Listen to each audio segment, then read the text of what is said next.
All right, what if fear wasn't a stop sign, but a launch pad? Today, we're going to dive into the mind of Michelle Khare. Now, she's someone who went from being absolutely terrified of risk to performing some of the world's most dangerous stunts. So let's break down the exact mindset that let her turn all that fear into fuel. Okay, just picture this. You're hanging off the side of a massive military transport plane while it's taking off. No, this isn't just some random action movie scene. Well, actually, it kind of is. And it's a stunt that's only ever been pulled off by one other person on the entire planet, Tom Cruise. So you gotta wonder, right? How does a regular person get to the point where they're willing to do that? And here's what's so wild about all this. It's where she started. See, today, she's a professional daredevil. But growing up, she was the complete opposite. As a child of immigrants, her whole life was just about playing it safe. I mean, her biggest high school rebellion was using the wrong font on a science fair project. Seriously. For her, fear was a stop sign, period. So, this gets us to the big question we're digging into today. How does that kind of transformation even happen? How do you actually systematically rewire your brain to see fear not as this big, scary wall, but as a starting line? Well, the answer, it turns out, started with a pretty surprising feeling. That same risk-averse mindset that made her so successful in school, it also left her feeling really, really lonely as an adult. She realized that playing it safe all the time was costing her way more than she ever imagined. It was time to actually take a risk. So what'd she do? She joined a cycling club. And you gotta understand, this is the key part. It had zero to do with her career or any big external goal. This was a risk she took just for her own personal growth. And by doing that, she stumbled upon something she'd never really felt before. The freedom to just fail, without any huge life-altering consequences. And this newfound freedom, this ability to try things and not be judged, well, that led to her first huge breakthrough. It's a really powerful concept she calls the amateur's mindset.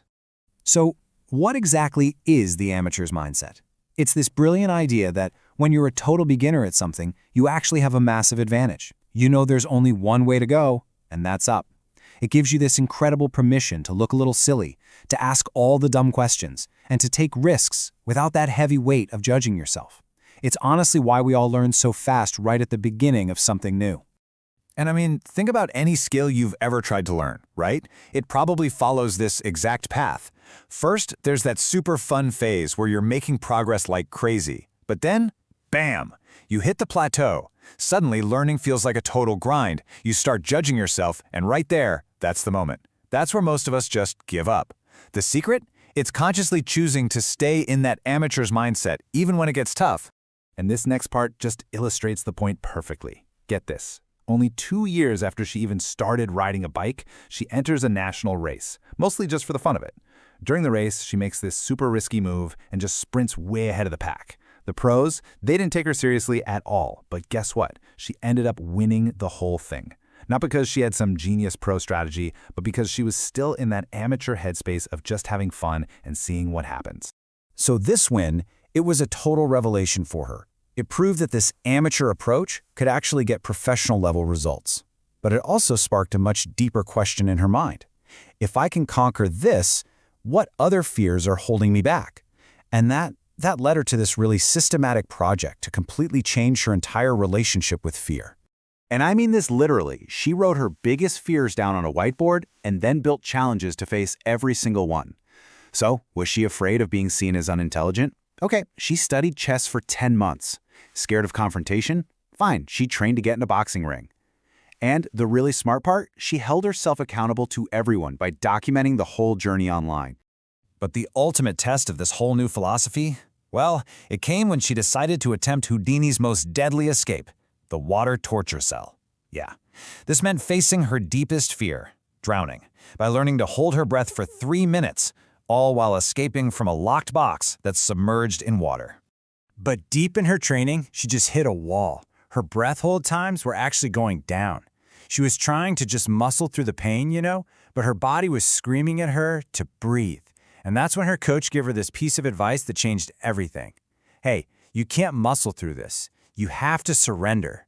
And by surrendering, something incredible happened. That overwhelming panic, it just transformed into simple, clear information. Suddenly, she started noticing these tiny details she'd been totally ignoring while she was fighting the fear. Oh, I'm shivering. That's burning up precious oxygen. Wait, my wetsuit, it's just a little too tight. I can't get a full breath. See? The fear wasn't an enemy to be defeated. It was a messenger, delivering the exact data she needed to succeed. And just look at the results. It's crazy. The moment she started treating her fear like it was just information, her progress absolutely skyrocketed. She went from struggling to hold her breath for 90 seconds to pulling off the escape in 2 minutes and 40 seconds. Just like that. Okay, so she learned to have an amateur's mindset, and she learned to see fear as data. But what happens when that data leads you to a dead end? What happens when you just fail? Well, that brings us to the next and maybe the toughest lesson of all, learning how to embrace spectacular failure. She set this absolutely audacious goal: earn a Taekwondo black belt in just 90 days. For perspective, that usually takes 3 to 5 years. But she found a legendary grandmaster who was willing to try this impossible task with her. And what's incredible is, she passed every single test leading up to the final one. After a grueling, multi-hour final exam, it all came down to one moment. The very last step to get that black belt was to break a solid brick with her bare hand. This was it, the finish line. And she failed. The brick didn't even crack. After 90 days of non-stop, relentless work, she failed the entire test. All because of this one moment. But here's the thing. For her, giving up felt like it would be a betrayal of her master's belief in her. So she just kept training. Long after the challenge was supposed to be over, long after the camera stopped rolling. And then, on day 264, she finally broke the brick. And this taught her something profound. Failure isn't just some painful obstacle you have to get over. It's a necessary part of the entire process. In fact, feeling that sting of disappointment, that's a privilege, because it's a sign, it's a signal that you really, truly care about what you're doing. Which brings us all the way back to that C-130 transport plane. You see, this stunt was the ultimate test, where all of these lessons had to come together for the most dangerous challenge of her entire life. And you can see exactly how they put the whole mindset into action. They totally embraced that amateur's mindset, right? They weren't afraid to ask any question, no matter how small, to get it right. They treated fear as pure information, creating what they called a fear is welcome policy on set.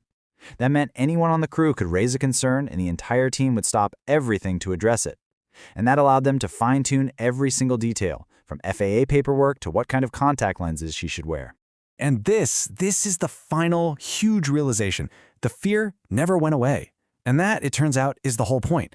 She does these insane things not in spite of being afraid, but because she is.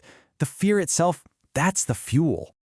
So the next time you feel that familiar stop sign of fear pop up, instead of just slamming on the brakes, maybe try asking a different question. What information is this fear trying to give me? You might be really surprised.